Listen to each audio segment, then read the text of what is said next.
Salam saudara-saudara dan teman-teman sekalian. Saat ini bertemu lagi di pesan Tuhan untuk kita semua. Pesan Tuhan untuk kita semua saat ini berbicara tentang Tuhan sumber kehidupan. Di dalam Mazmur 23 ayat 1-6, di dalam Alkitab diberikan tema Tuhan gembalaku yang baik. Ini adalah Mazmur Daud. Di ayat 1 berkata demikian. Tuhan adalah gembalaku, takkan kekurangan aku. Ia membaringkan aku di padang yang berumput hijau. Ia membimbing aku ke air yang tenang. Ia menyegarkan jiwaku. Ia menuntun aku di jalan yang benar.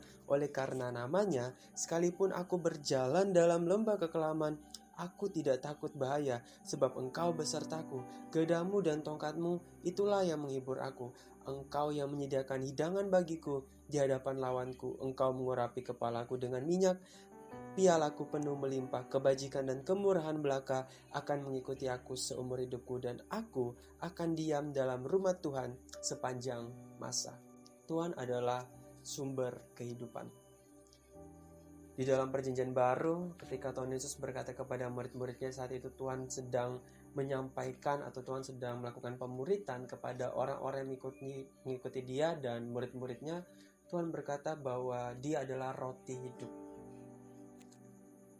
Roti itu adalah tubuhnya dan anggur itu adalah atau air itu adalah darahnya.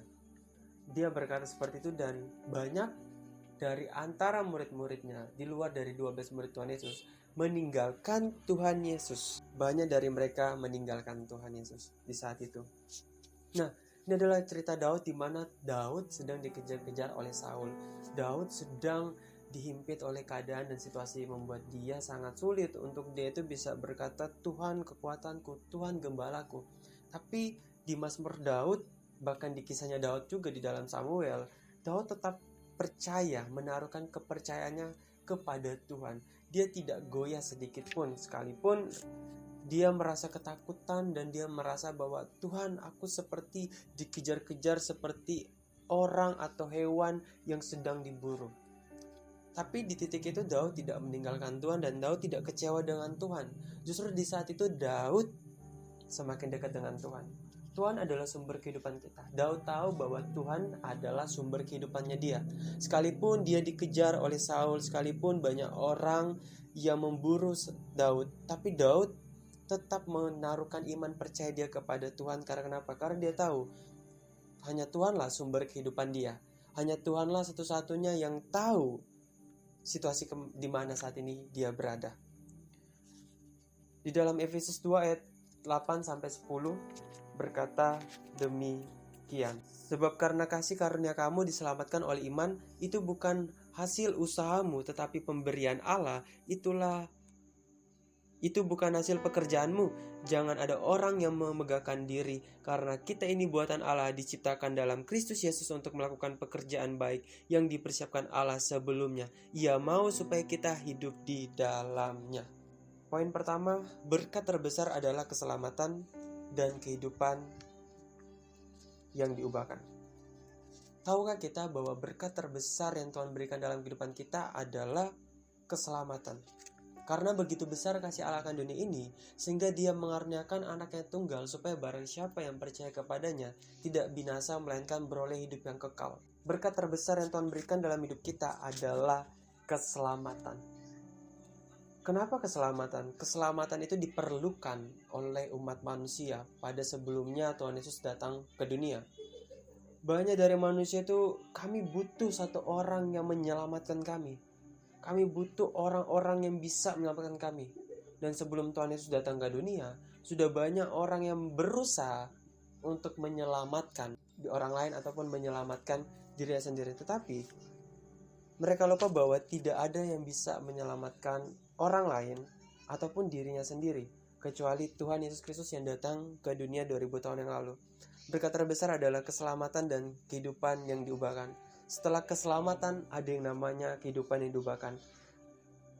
Keselamatan terjadi ketika kita percaya kepada Tuhan dan ketika kita dibaptis dalam nama Allah Bapa, Allah Putra, Allah Roh Kudus, yang dimana Yohanes membukakan jalan sebelum Tuhan Yesus datang. Di saat itulah Yohaneslah yang membukakan, atau Yohanes adalah utusan yang membukakan jalan untuk sang raja itu Yohanes membaptis dengan air, tapi Tuhan Yesus Kristus akan membaptis dengan api atau dengan Roh Kudus ketika dia terangkat ke sorga. Ketika Yohanes membaptis, di saat itulah terjadi keselamatan. Ketika kita percaya iman kita kepada Tuhan, itulah baru terjadi keselamatan. Dan ketika kita dibaptis dalam nama Allah Bapa, Allah Putra, Allah Roh Kudus, dan dalam materai Tuhan Yesus Kristus, maka terjadilah keselamatan. Namun, tidak hanya sampai di titik itu saja.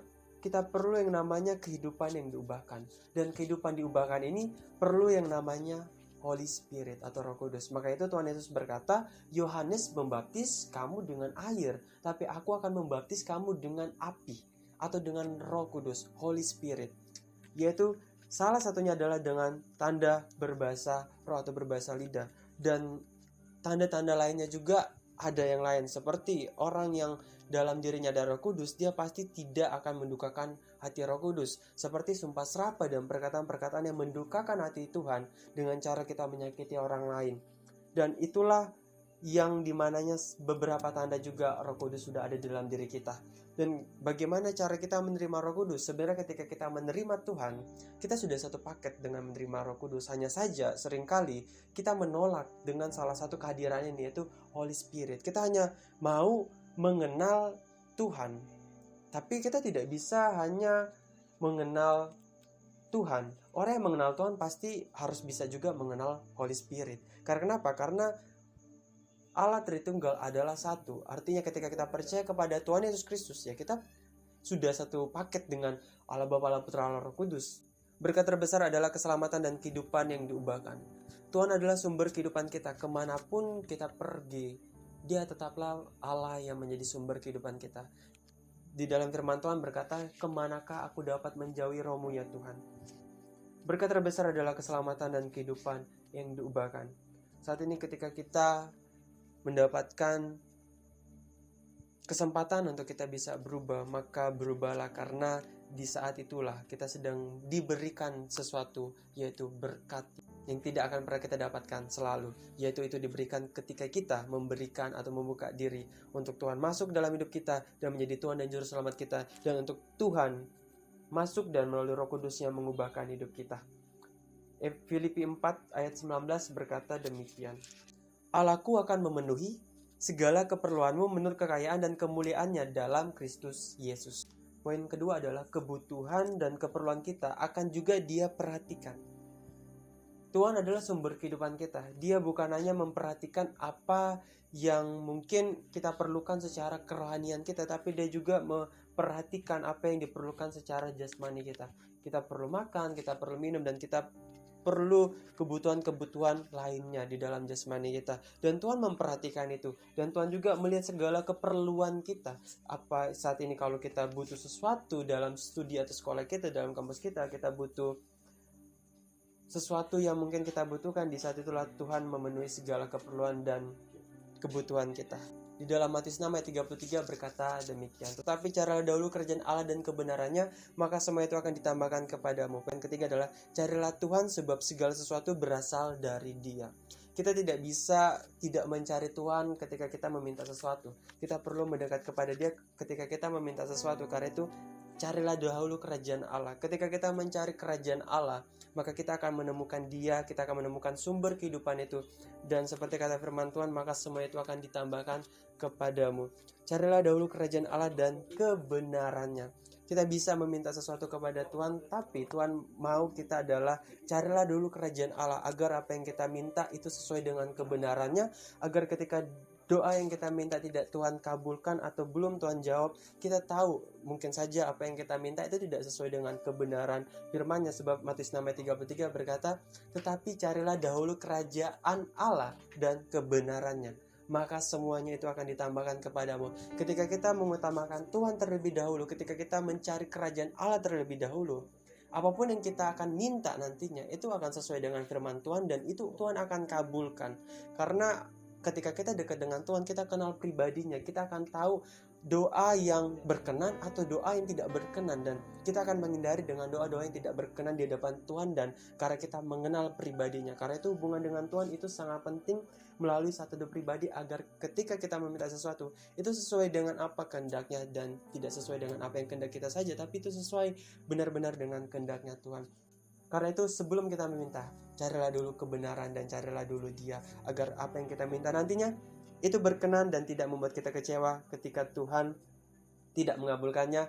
Bahkan saat kita mencari kerajaan Allah terlebih dahulu, ketika kita memintanya, Tuhan akan kabulkan. Karena kenapa? Karena itu berkenan di hadapan Tuhan.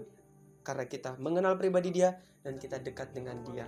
So teman-teman, Tuhan adalah sumber kehidupan kita. Apapun yang kalian perlukan, butuhkan saat ini, Tuhan adalah sumber kehidupan kita, yang dimana Tuhan akan memenuhi setiap apa yang menjadi kebutuhan keperluan kita menurut kekayaan dan kemuliaannya. Dan semuanya itu harus berawal dari mencarilah dulu kerajaan Allah dan kebenarannya. Tuhan memang sumber kehidupan kita. Tuhan akan berikan ini, Tuhan akan berikan itu, tapi maukah kita dulu mencari sumbernya itu? Janganlah hanya sekedar mencari apa yang akan diberikan oleh sumber itu, yaitu berkat dan segala sesuatu ya, tapi carilah dulu sumbernya. Kita carilah dulu siapakah sumbernya sesungguhnya, itu Tuhan Yesus Kristus. Dan ketika kita mencari Dia terlebih dahulu, maka saya akan percaya Tuhan tidak akan menahan berkatnya. Tuhan tidak akan menahan sesuatu hal yang Tuhan akan berikan dalam kehidupan kita, tapi justru Tuhan akan kabulkan apa yang menjadi keinginan kita, kebutuhan kita. Karena ketika kita dekat dengan Dia, apa yang kita minta, ya kita akan menghindari apa yang tidak berkenan di hadapannya. Dan percayalah, 99% pasti Tuhan akan mendengarkan doa kita, dan Tuhan akan menjawab doa kita ketika kita terlebih dahulu mencari kerajaan Allah. Karena itu garis besarnya saat ini saya sampaikan adalah carilah dahulu kerajaan Allah, maka apapun yang kamu minta itu akan berkenan di hadapan Tuhan.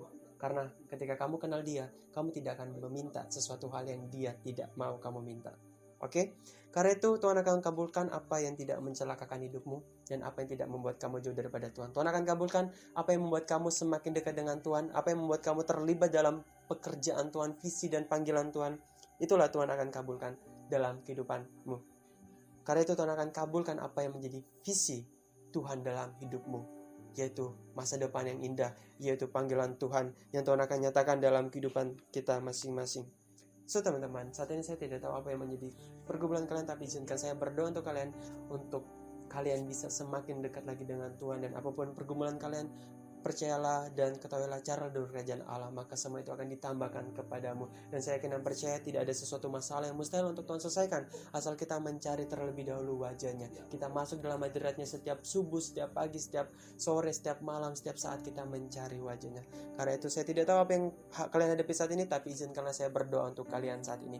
So kita sambil kita berdoa. Tuhan, terima kasih Tuhan buat perkenanan-Mu. Engkau telah mempertemukan hamba dengan orang yang telah menonton video ini, dalam Kau Tuhan yang jamah, Kau Tuhan yang ubahkan, dan Kau Tuhan yang Tuhan cover kehidupan mereka, keluar masuk hidup mereka, biarlah Engkau Tuhan yang cover, Kau lindungi. Dan ketika mereka memutuskan cari Tuhan terlebih dahulu saat ini, dan biarlah Tuhan akan mengabulkan apa yang menjadi doanya. Karena ketika mereka dekat dengan Tuhan, maka mereka akan menjauhi doa-doa yang tidak berkenan di hadapan Tuhan, tapi mereka akan berdoa sesuatu hal yang berkenan di hadapan Tuhan. Karena ketika seseorang mendekat kepadamu Tuhan, Engkau Tuhan membukakan apa yang tidak pernah kami tahu, dan Kau akan mencelikkan mata kami, sehingga kami akan melihat pengharapan yang baru, sehingga kami melihat sesuatu hal yang Tuhan inginkan terjadi dalam kehidupan kami, dan maka biar itu terjadi dalam kehidupan kami. Terima kasih Bapa Surga, menyerahkan kehidupan anak-Mu saat ini. Hamba menyerahkan kehidupan anak-Mu saat ini ke dalam tangan-Mu. Kau Tuhan ambil alih, dan Kau Tuhan yang pegang kendali segala sesuatunya. Dalam nama Yesus Kristus, haleluya, amin. So sampai ketemu lagi di pesan Tuhan berikutnya. God bless you.